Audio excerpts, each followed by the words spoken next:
I want to say good morning to everyone.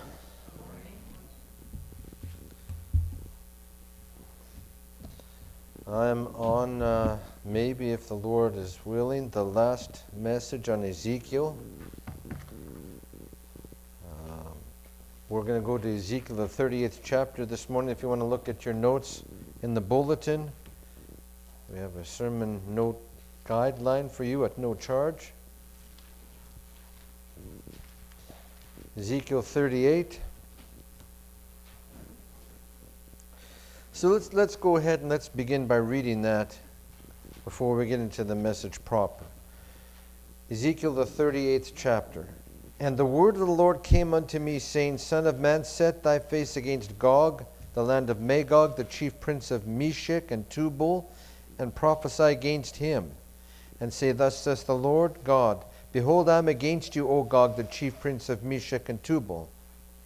And I will turn you back and put hooks into your jaws, and I will bring you forth, and all your army, horses and horsemen, all of them, clothed with all sorts of armor, even a great company with bucklers and shields, all of them handling swords.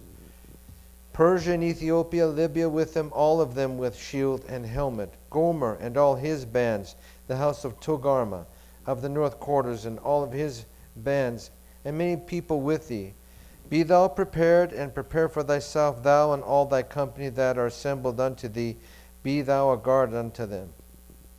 After many days you shall be visited. In the latter years also you shall come into the land that is brought back from the sword, and is gathered out of many people, against the mountains of Israel, which have been always waste. But it is brought forth out of the nations, and they shall dwell safely, all of them. They shall ascend and come like a storm. They shall be like a cloud to cover the land, thou and all thy bands, and many people with you. Thus says the Lord God, It shall also come to pass that at that same time shall things come into your mind, and you shall think an evil thought. And you shall say, I will go up to the land of unwalled villages. I will go to them that are at rest, that dwell safely, all of them dwelling without walls, and having neither bars nor gates, to take a spoil, to take a prey, to turn your hand upon the desolate places that are now inhabited, and upon the people that are gathered out of the nations, which have gotten cattle, goods, that dwell in the midst of the land. Sheba and Dedan, and the merchants of Tarshish, with all the young lions thereof, shall say unto you, Are you come to take a spoil? Are you come, hast thou gathered thy company to take a prey, to carry away silver and gold, to take away cattle and goods, and to take a great spoil? I want to stop right there. I am not going to be focusing my message so much on the events as I would like to focus on the spiritual condition that's going to be happening when this takes place. I think I was talking to Kenneth that I had brought a message a couple years ago. It was PowerPoint, I think, on Ezekiel 38. And we were looking at the idea that who has been identified as the armies that are going to be coming against Israel, and who was going to be for Israel, who was going to be against Israel, and a lot of different ideas floating around about that. But what runs through your mind when we say the word Armageddon? A lot of us will come up with ideas of a battle to end all battles, nations converging on Israel, that tiny nation, with the threat of nuclear holocaust. And I think it's interesting when Ezekiel is trying to describe what the armies look like. Can you imagine a person who is in the BC speaking about tanks and planes and other kinds of machinery, that when he says armor, that's about the best he can do, because he doesn't know how to describe something that hasn't been invented yet. So others would consider Armageddon as speaking about the judgment plagues that are going to be coming down from God. And you know what's interesting too is we say, well, why are all of these things going to happen? It's because we've become so wicked. God has to judge. I've talked with some people who believe God's judgment should have been happening a long time before today. So, and these plagues, other than what's happening with Armageddon, are going to be worldwide in nature. I don't think all is going to be just in the Middle East. I think that's where the battle is going to be. But I think these plagues, if we look in Revelation 16 and in other places where there's mention of them, it's just simply God's judgment. If we look at Sodom and Gomorrah, we realize that God said, it's time to judge. And you remember also, God was speaking to the Abraham about when Israel was going to be able to come back after 400 years. They were going to come back into the land, because it says the iniquity of the Amorites is not yet full. When they were full, when they were ready for judgment, Israel was supposed to come in and destroy, to judge. As people can come and say to you, well, I don't know about this God that you worship, because the God of the Old Testament was just destroying women, men, children, all of this. And it's simple, because God's judgment. And they maybe don't realize that Israel itself was destroyed. Men, women, and children as well before judgment because of evil. So all they say, well, look at how God was playing. God was not playing favorites. What God was doing was judging the people. And whether it's done by an army, or whether it's done by a pestilence or a sickness or whatever it is, God's judgments are righteous and true. So I'm kind of wanting to more focus on the idea of what is the spiritual condition that's going to be happening here. And these judgments are not going to be hidden in a corner, because evil is not hidden in a corner. It's all over the world. So just as Jesus came the first time as a little baby to bring forth salvation and to bring grace, when Jesus is going to come right after Armageddon is in the heat of battle, he is going to come and he's going to put a stop, because if Jesus didn't, I think this world would be destroyed. And in fact, I believe just by God's withholding his wrath the way he is now, because we should be destroyed already and there's a lot of times when the nuclear race started to heat up after World War II. I think if God hadn't been holding back these nations, there would have been a nuclear war already, because that's what the demons would like. I think the devil would like to have all people destroyed everywhere. So let's take a look at that from that point of view. The devil wants us destroyed. He hates us. He hates anyone who is created in the image of God, and that's us. So he wants to have us destroyed. He doesn't want us to have the bliss of knowing Jesus and salvation, so he wants to bring everything together and destroy. That's his plan. God knows that plan. In fact, what's interesting, God knew before the devil even decided that's what he was going to do. And he wanted to let us know this was going to happen. So we've had many battles in the 20th century. I remember people talking about World War I being the war to end all wars. All these nations coming together. And spiritual people that were in churches wondering, is this going to be Armageddon? World War II comes. And there was one church denomination in particular that was watching to see if Germany was going to be able to go up into Israel and take over. They were watching to see if that was going to be Armageddon. Then you have the Middle East conflicts in 1948, 1956, 1967, 1973, and there have been skirmishes afterwards. And the United Nations was called upon many times to stop the battles that were taking place there, because they were worried this was Armageddon. But now if you talk to most people, they don't know what Armageddon is, except maybe a movie with Bruce Willis in there, or who knows what else. They don't know what Armageddon is all about anymore. And you know what? There's another problem with this spiritually. When you cry wolf too many times, people don't listen anymore. And we've had so many people, so this is Armageddon, this is the end. Oh, Jesus is coming. And they had over 150 times in the last 100 and some years, oh, Jesus is coming, and they'd give you the reasons. You know what? People become tired of it. They don't listen to it anymore. That is the spiritual condition that's taken place. We are so tired and sleepy from all of these things. And you know what? The devil is very smart the way he does this. He doesn't attack the church dead on with a very sharp attack. That wakes up the church. He puts us to sleep. And that's where we are today. We're a very sleepy country. We're asleep spiritually. And that's how all of a sudden men's hearts failing them for fear, as we read in Matthew, is because all of a sudden, He is coming. I'm not ready. What am I going to do? And it's too late. So He puts us to sleep. There's no persecution taking place here yet. Maybe there will be. And maybe a lot of the righteous people, religious people who at one time were standing for God might be the ones doing the persecuting. Who knows?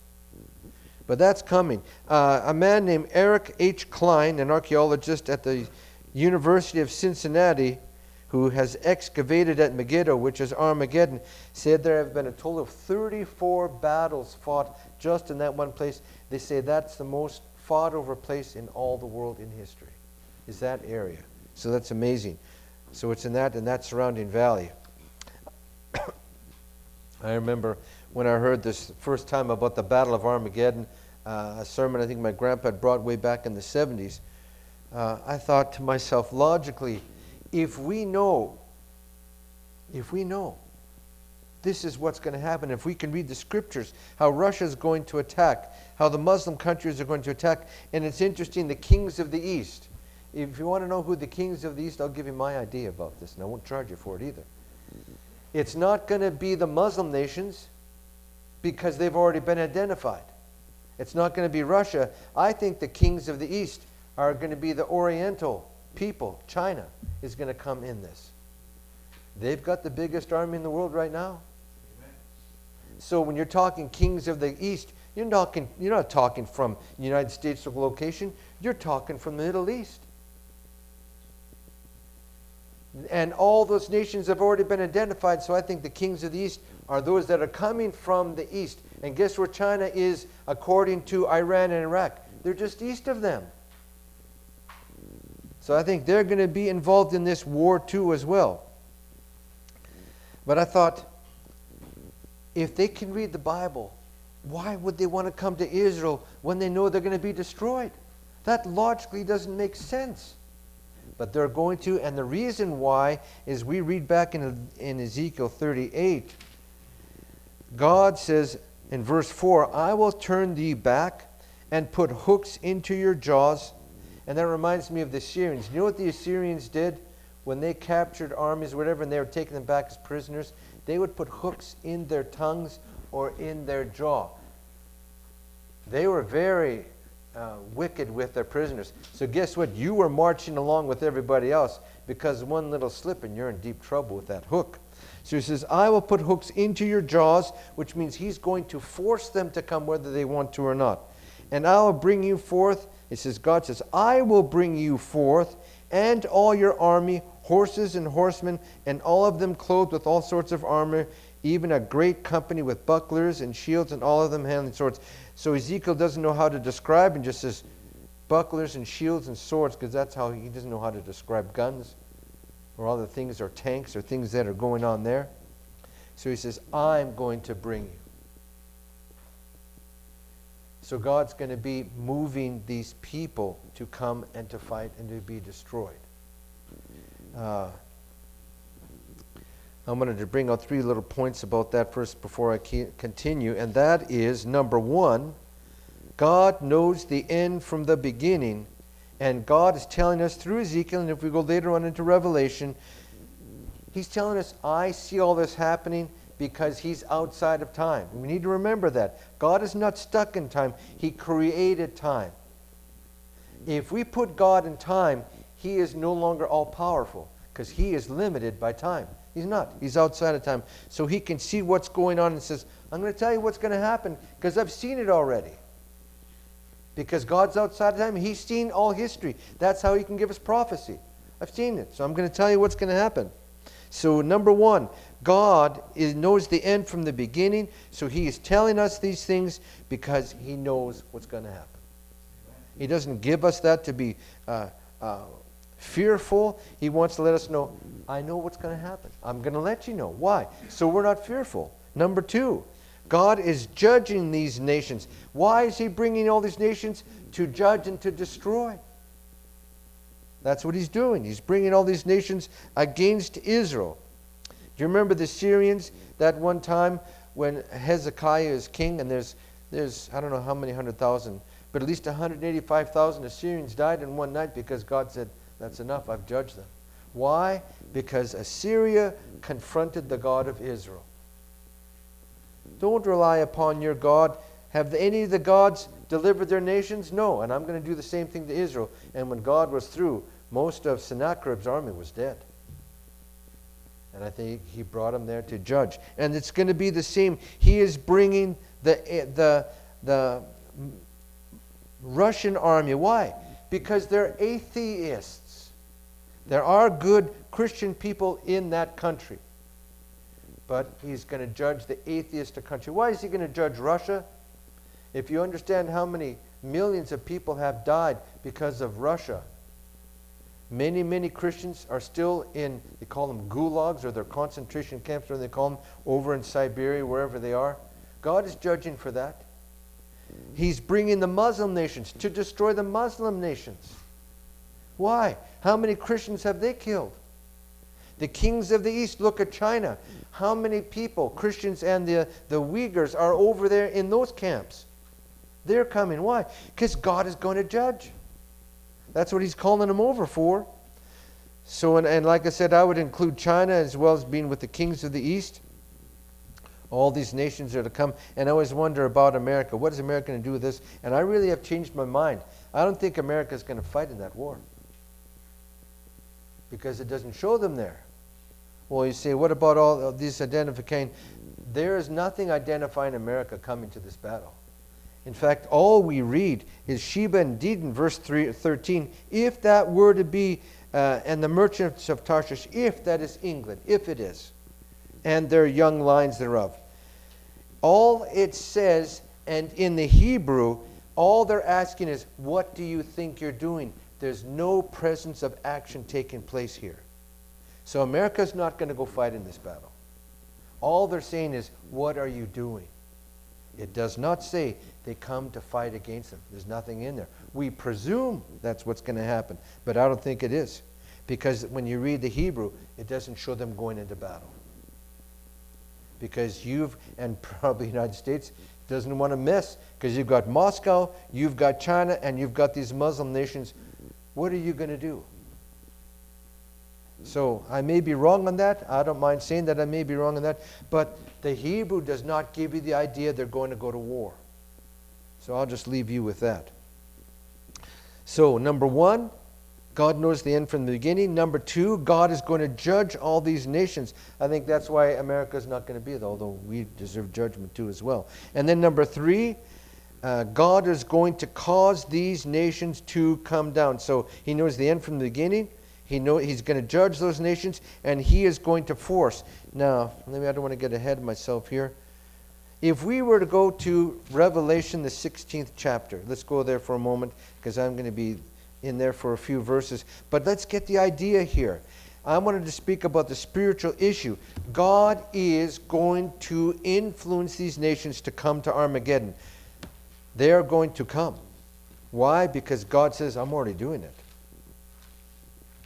Revelation 16, and let's go to verse, let me see which one I'm going to show here. Let's go to verse 14, and I'm going to read all the verses that I wanted to get in this passage in just a moment. But look what it says here. Now let's go verse 13 too.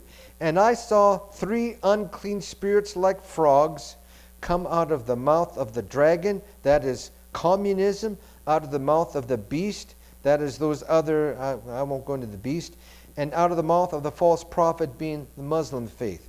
And they are the spirits of devils working miracles, which go forth unto the kings of the earth and of the whole world, to what? Gather them to the battle of the great day of God Almighty. Who is doing this? The unclean spirits. They are going to cause these nations to come to the battle. Are nations and kings controlled by evil spirits? I believe so. I think even America is having great problems with unclean spirits. So what is it's going to be not that men are going to come, but men are going to be driven by the spirits, evil spirits, to come and to fight at Armageddon. That's why we get the idea of 200 million. Who in their right mind is want to go fight with 200 million people in the Middle East? For what purpose? You know how many thousands Russia has in Syria right now with their tanks, with their planes right now in Syria? Russia doesn't have to start marching down from Russia. They're in Syria, which is where? Right beside Israel. So if they want to have a war, they are ready. It's not like, oh, we need to start preparing because Russia's there. Russia has looked after the king. I think his last name is Assad. They provided him with military and economic support, and also when there was about 10 or 15 years ago, when there was a problem over who was really running Syria, Russia made sure that the leader who was going to be pro-Russia was on the throne.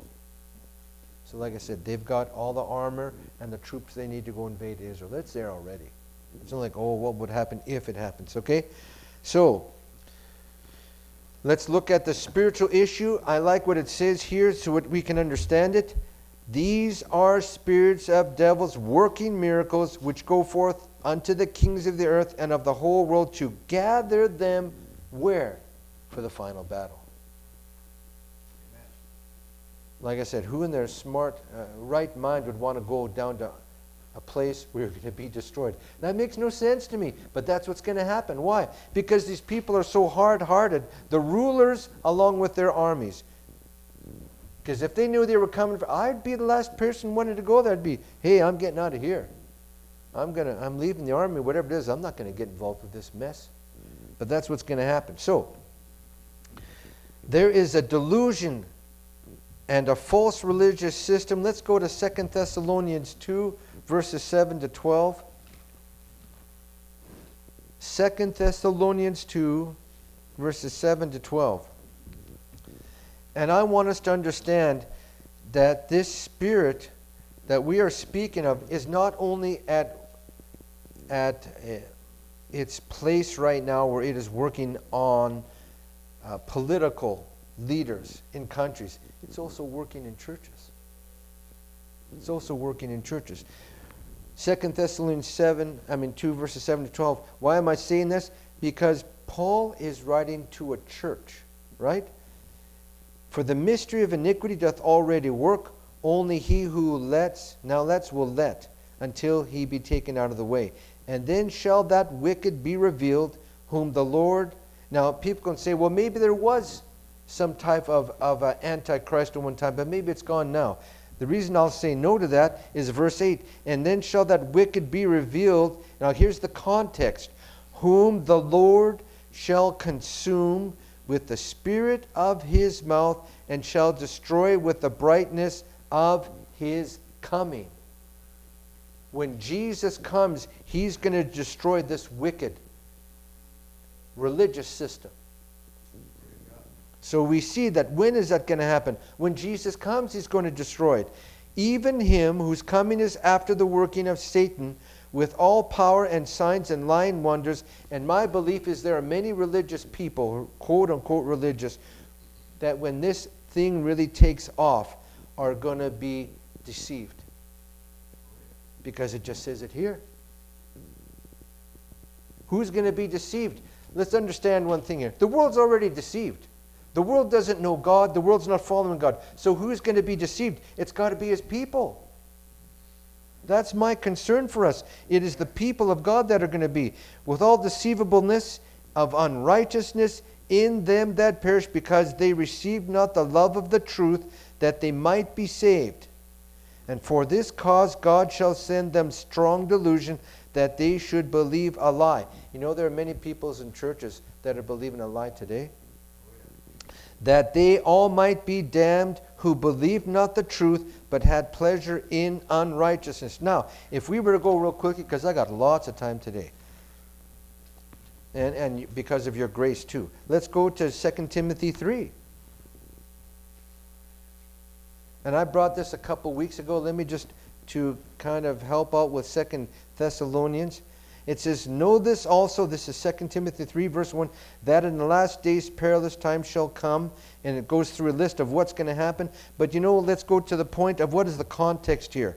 Verse 5, having a form of godliness, but denying the power thereof, from such turn away. He's talking about those things in the church. This deception is happening.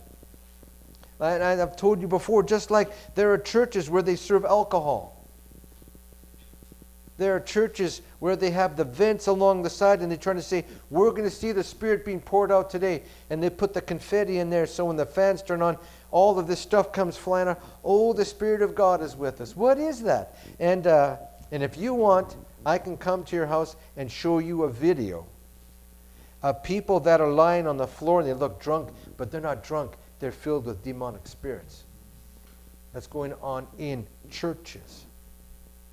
They're already deceived. So that's already taken place. Having a form of godliness, but denying the power. The world never had a form of godliness. Yes? The church has. Having a form of godliness, but denying the power thereof, from such turn away.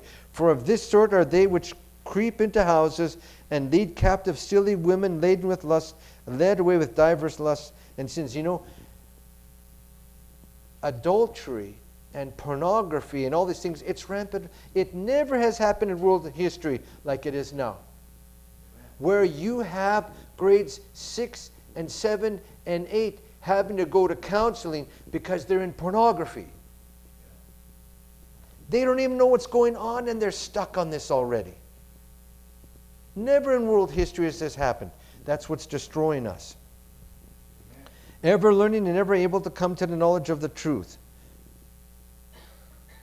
So this is where we are. This is who we are. Look what happened this week. I remember I was watching. There's a 45-minute press conference with this one fellow, and I felt sorry for him because the reporters were just going crazy. But he had one of his deputies point out who was going to give the questions. So that was pretty good. But he started crying in the middle of the press conference. First of all, what do we have in our country? We want to ban police, right? The last couple of years, that's what we've had. Which to me is what? A sign of wickedness. When people don't want law, they want chaos. And that's what they're crying for. So this is what's going on in our country. This is what Paul is telling us about. This is what we read in Timothy. In Peter's writings. This kind of thing has to take place. And then God says, I am going to judge you because of this. So let's get it right. God is not bringing judgment at this time. God is going to judge because of what we've done. And when he says, that's enough. Just like with Noah. He told Noah, I want you to build an ark because I can't take this anymore. That's the way God was. Same with Sodom and Gomorrah. There's only so much he could eat. Well, let's go back to Revelation. I kind of looked at that. Let's just get the full verses that I wanted to focus on there in Revelation 16.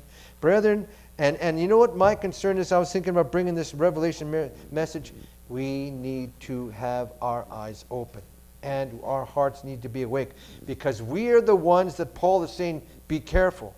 This is why Jesus was saying, watch ye therefore and pray always that you be accounted, that you can escape this. Amen. This is coming on us. So we need to, brethren, be alert. The world's already gone. It's his children that God was worried about. So let's go back to Revelation. I'm going to read verses 12 to 16. I already went through a couple of verses, but we'll just read the whole context here. And the sixth angel poured out his vial upon the great river of Euphrates, and the water thereof was dried up, that the way of the kings of the east might be prepared. And I saw 3 unclean spirits like frogs coming out of the mouth of the dragon, out of the mouth of the beast, and out of the mouth of the false prophet. These are religious systems that are deceptive, that are demonic. If anyone says they can find God in the Muslim faith, they don't know what they're talking about. And they are the spirits of devils working miracles, which go forth unto the kings of the earth and of the whole world, to gather them to the battle of that great day of God Almighty, which is Armageddon. Behold, now look what Jesus is going to say to us here. Behold, I come as a thief. Blessed is he that watches. Did you get the idea? Watch. And keep his garments, lest he walk naked and they see his shame. Do you know there are a lot of people without righteous robes on? This is what Jesus is saying. And he gathered them together into a place called in the Hebrew tongue Armageddon. And they come for the battle, and in the midst of the battle where it looks like Israel is going to be total decimated, here comes Jesus. And you know where he's going to come and land? We read in Zechariah, his feet shall stand upon the Mount of Olives. Same place where he went up, he says, I'm coming again. But when he comes, the first time he came on a donkey, the second time he comes on a war horse. He's coming for battle. And the slain of the Lord shall be many, it says. So, do you see that there is going to be demonic activity that is bringing all the people to this battle? We just read that. There's demonic activity in churches. Where in God's Bible do we find that homosexuality is supposed to be a part of the church? But we see it now. We've got churches that say, what are you doing? They ordain these men. They ordain these women. That tells me the churches are infiltrated with demonic activity. When you can go have these parties and all these other things taking place. And you know what's even sad kind of for me? Is all the ministers that are being caught in all kinds of garbage. With prostitutes, with stealing money from the church, all this. And then it looks bad on us. It looks bad on churches. Well, your church is just a bunch of this. I'm going to take that principle that I'm describing to you about how demons are in control of leaders. And let's go to Kings, 1 Kings 22. And we'll take a little picture of what it looks like. 1 Kings 22, 19 to 23. So 1 Kings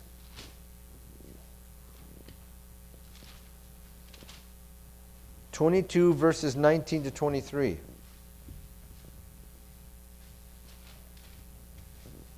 First Kings 22, 19 to 23. And this is the prophet who is now speaking to the kings, to the king of Judah and the king of Israel. And he said, Hear thou therefore the word of the Lord. I saw the Lord sitting on his throne, and all the host of heaven standing by him on his right hand and on his left. And the Lord said, Who shall persuade Ahab that he may go up and fall at Ramoth Gilead? And one said on this manner, another said on that manner. And there came forth a spirit and stood before the Lord and said, I will persuade him. And the Lord said unto him, How? Wherewith? And he said, I will go forth, and I will be a lying spirit in the mouth of all his prophets, and he shall persuade him and prevail also. Go forth and do so. Verse 23, Now therefore, behold, the Lord hath put a lying spirit in the mouth of all these thy prophets, and the Lord has spoken evil concerning you. What's the principle I'm bringing out here? Demons can bring people to battle. That's what happened with Ahab. And the prophet says, don't go, because you go and you're going to die. He went anyway. So for all these nations, the demons are going to come and say, time to go to the battle. It's time to take over. Maybe some people, maybe advisors in the country saying, what are you doing? It doesn't matter. When the demons have control over people, they're going to be in control. That's what's going on in Russia. That's going on in China, all these other nations. If people had a logical sense and a moral attitude, they wouldn't be doing the things they're doing nowadays. All right, so Ahab was deceived by an evil spirit to go and die in battle. Why? Because God was judging who? Ahab. And also the people of Israel. Those nations who arise to destroy Israel are wicked nations, and they are going to be deceived, believing, because these demonic spirits are going to say, go to Israel and take control. Why do you need 200 million to go and capture Israel? That tells you that there's something taking place here. So focusing on these spiritual issues at hand, we need to understand that all of the political prophecies that are spoken of here, and all of the political situations, is God saying, I'm going to show you what it's going to look like when it happens. God is not creating this. He's just telling us what's going to happen. So, we're going to end with a warning found in Matthew, the 25th chapter. And I've used this a few times, but I would like to focus back there. Matthew 25, the first 13 verses, and then we'll look at 3 points. So Matthew 25, beginning with verse 1. Now let's remember, Jesus is preparing us a parable here to understand. Then shall the kingdom of heaven, that's Matthew 25, then shall the kingdom of heaven be likened unto 10 virgins. We understand that these are all looking for who? The bridegroom. They're all waiting for him, all 10, which took their lamps and went forth to meet the bridegroom. 5 of them were wise and 5 were foolish. Now let's get the idea. The world's not looking for Jesus to come. We got that straight? They're not. Who's looking? Who is controlled by demons, who's controlled by sin, who's controlled by pride of their fleshly desires? Are they looking for Jesus to come? No, they're not. That's why I say these 10 are all looking for Jesus to come. And I want to take that as being 10 people who are Christians, if you allow me to use that analogy there. 5 of them were wise and 5 were foolish. They that were foolish took their lamps and took no oil with them. What does that mean? They're not living the life. They're not right with God. They have a name. Remember in Revelation, it talks about the Sardis church. You have a name that you're alive, but you are dead. Or the Laodicean church, you're blind, you cannot see your condition. Why don't you get some eye salve to put on your eyes so you can see again? Because a lot of churches are deceived. Oh, I can live the way I want to. I can do all these other things, and God will grant me the grace I need. The foolish took their lamps and took no oil with them. What is Pastor Wayne trying to tell you today? We need to be spiritually alive and on fire for God. Because if we are not, we are going to be the very ones who are going to be deceived. While the bridegroom tarried, they all slumbered and slept. We're all waiting for Jesus to come. It looks like all 10 of them are, right? They're looking for Jesus to come. And at midnight there was a cry made, behold, the bridegroom comes, go out to meet him. He's coming. How many people are going to be quote-unquote Christians and see Jesus in the sky and all of a sudden, oh, I'm not in the air with the rest of them. What's going on here? Is it possible that's going to happen? Is this what Jesus is trying to tell us? Then all those virgins arose and trimmed their lamps, and the foolish said to the wise, give us of your oil, for our lamps are gone out. They didn't realize, like Samson didn't realize until it was too late, that God had left them. God is not going to live in vessels of people who sin. Now, I'm not talking about people who make a mistake, because God forgives us, but those who are habitually sinning. God cannot live in those hearts of those people. Like Samson playing around with sin, there are Christians playing around with sin. And they did not know that they were not ready until it was too late. Just like Samson, who did not know that his strength was gone until it was too late. And then they did out with his eyes and whatever else they did with him. And that is the same idea here with these virgins. They think they're ready for Jesus to come, and when it comes to that point, they find out they're not ready. Do you know that we're told to watch your life daily? Ask yourself, am I in the Spirit of God, or am I in the spirit of the age? There are too many people, young people especially, that I'm thinking of, who are going to these big, wonderful concerts with all these people, and they jump up and down and they sing and they get into this emotional time, and then they go home and they continue looking at pornography for all the other stuff they're doing. And if you check on the internet, you're going to check with ministers who are seeing this is what's happening. They just want the emotional high of being there and saying, oh yeah, and then they're back doing the junk they were before. And that is what looks like to these virgins here. They're not ready for him. And the foolish said to the wise, give us of your oil, for our lamps are gone out. You know what? I cannot make you holy. I can't make my family holy. I can only have God work through my life and make me holy. I can't give holiness to other people. I cannot bring my kids into the kingdom of God. Only Jesus can. So that's my kind of idea with this. Give us of your well. You can get us in. You can help us. It's too late. We need to be ready now, brethren, not later on when that happens. But the wise answered and said, Not so, lest there be not enough for us and you, but go ye rather to them that sell and buy for yourselves. You know what that sounds like to me? You better start reading your Bible all over again. But it's too late. You cannot start reading your Bible if you haven't been reading it and Jesus comes. When he comes in the sky, you better be ready for that day. Not, I'll start getting my life right when I see Armageddon take place. It's too late. It's too late for that to happen. All right, let's continue here.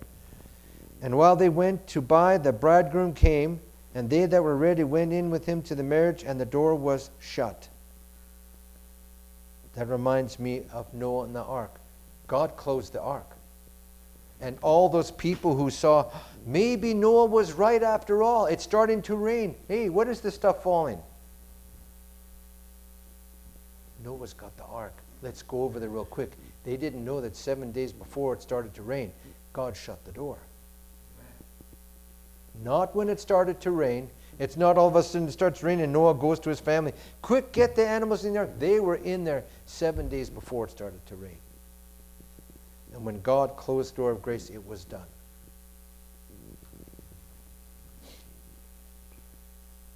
Afterward came also the other virgin, saying, Lord, Lord, open to us. And he answered and said, Truly I say unto you, I know you not. You want to know the scariest thing to ever hear in your life? I don't know you. If Jesus says he doesn't know us, we're in trouble. Watch. You got that? Watch therefore, for you know not the day nor the hour when the Son of Man comes. He can come for us tomorrow if we die. Are we ready for him? So 3 points to be doing here. Number 1, watching does not equate with being prepared. Did you get that? Watching does not equate with being prepared. You can watch for all these signs. That doesn't mean you're ready. The 10 virgins, 5 were watching with the other 5, but they weren't ready. We need to be prepared while we're watching. All right? So watching does not, and I've heard some people say, well, I'll watch until it gets to this point, then I'll get right with God. Don't you know you're too late? That door of grace is going to be shut. Point number 2, believers were deceived. If you check in Paul's writings, especially if you go to Hebrews, you're going to find out where there's a warning given to those who knew the way and they fell away. Paul said, lest I also fall away. And we have people who say, once in grace, always in grace. I'm sorry, that's not so. There's too many places in the New Testament that tell us you can fall away from grace. So believers were deceived. It was not the sinners who were looking for the bridegroom, but the believers. And that's my point for all of us, brethren, to give us this warning. We better watch, otherwise we're going to be deceived along with the rest of the world. Don't you think, let's just look at this for a moment. Don't you think in Noah's day there had to be some people among all those hundreds of thousands of millions who knew that there was something what Noah said was right? But on the day, there was only 8. And why does Jesus use that in Matthew 24? Because he's trying to tell us. They were eating and drinking, marrying and giving in marriage. You know what that idea is supposed to be? Is they were living life like there was nothing wrong. Now, point number 3, you can't stop the clock.